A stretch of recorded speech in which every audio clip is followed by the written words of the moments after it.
I was talking with an athletic director, and I asked him if he thought that his coach was going to make it. Loved his statement. Here was his response to me. He said, he's about all the right things.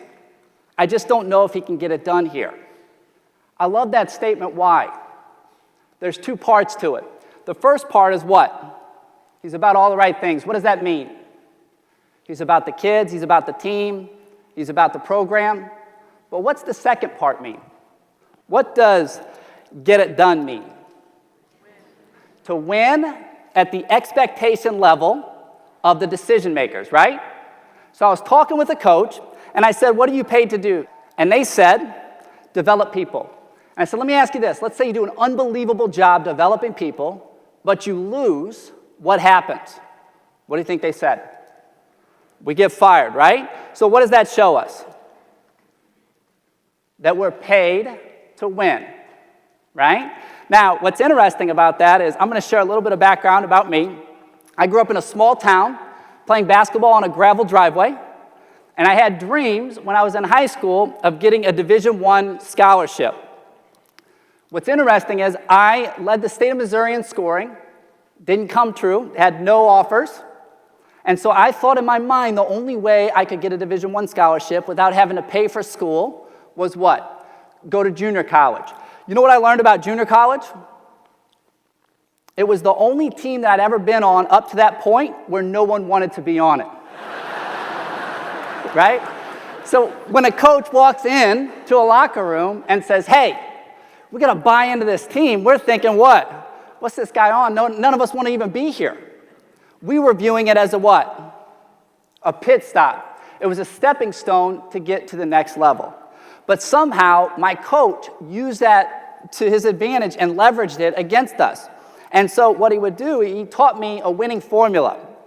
See if you guys agree with this. The way you can win is acquiring talent. Got to have talent to win, right?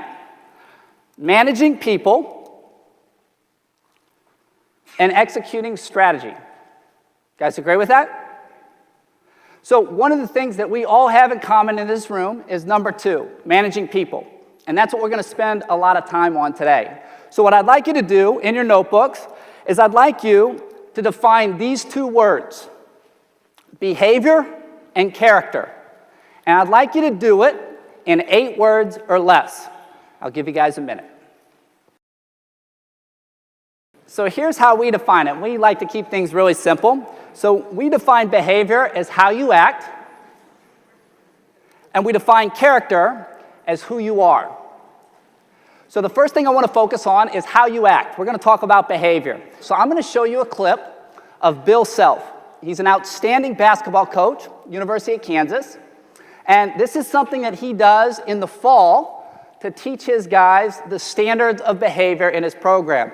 As I run this clip, I want you to just think about what you're thinking about, and then as soon as it's over, you guys will talk in your groups and tell me what you take away from this clip.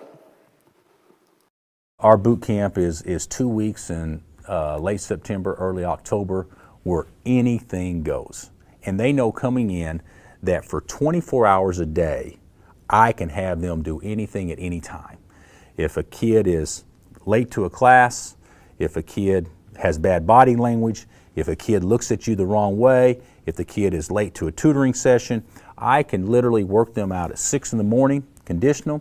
I can do individual improvement in the afternoon. I can have mandatory study hall at 6, and then I can have a mandatory study hall at 11 p.m. And if they even hint of not being cooperative in what our wants are, and then the punishment or whatever doubles or triples. I get to show this clip to a lot of people and get their thoughts on it. One of my favorite quotes after showing this to a coach was, "Welcome to my kingdom." Right? He's showing them who's in charge.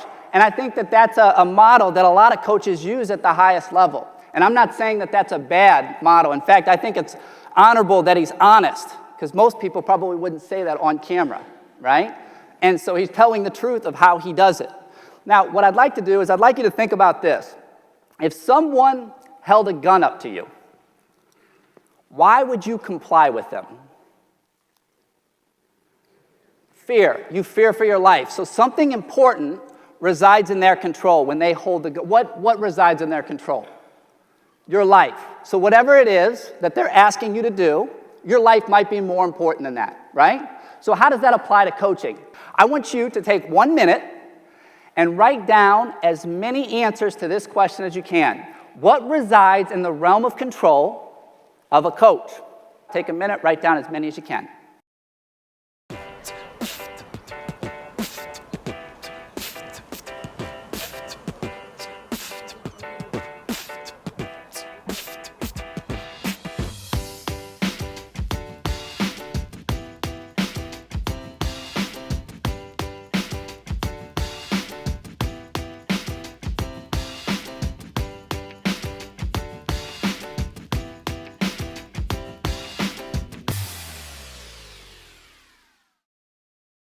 So what does that show us? That there's a lot of power that coaches have. And the great coaches I'm around, they use that power to create the channels through which behavior flows. They use the power to create the channels through which behavior flows. Some do that by demanding conformity. The question is there another way? And for some coaches, there has to be another way because they might not have that power. And I think we can learn from that as well. So what I'd like to ask is this. Who do fans pay to come and see? Kevin Durant or Billy Donovan?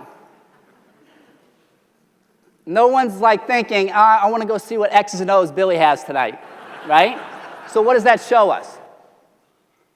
That people are more interested in the athlete at the professional level, right? And so in college, who's got the pop? The coach does, right? Who's got the juice in professional sport? The best players, right? So when Coach K took over the Olympic team, this was their record. They were 5-3, and they finished third. This was the worst finish in organizational history. I asked him, what was the best team-building exercise you did with those guys? He talked about something they did the night before they even touched a basketball. Probably the most important one I've had was the night before we started practice with the Olympic team, the 2008 gold medal team in Beijing, where we never talked about basketball. We talked about standards. These are things that Kobe Bryant, Jason Kidd, LeBron James, Dwayne Wade, and all these guys said. It was about how we were going to live. And everybody on the team contributed, and we came up with 15 standards. Not being late, no excuses, being flexible, looking each other in the eye, always telling each other the truth, having each other's back. And when we left the room, they became the way we were going to live together. And it was a great, great team-building exercise. And one of the things that he did to set that up is he met with the key players the day of. So he met with Jason Kidd, LeBron James, Kobe Bryant, and Dwayne Wade and said, here's what I'm thinking about doing. Do you like the idea? Can you bring a standard? They all did, and once they did, what happened? Everybody else fell in line. And did you notice? Nothing was sport-related. And so anytime you set a clear standard, what does that do? That draws a line of what's acceptable and what's unacceptable. So what you're going to see here, I'm literally taking a page out of his book. Urban Meyer wrote a book called Above the Line. And the way he describes it is anything that's in accordance with the standards is considered above the line behavior. Anything that's below is considered below the line behavior. Make sense? So as you're looking at the way to manage behavior, here's a roadmap. First, set clear standards. That way you close the gap of interpretation. Second, catch above the line behavior.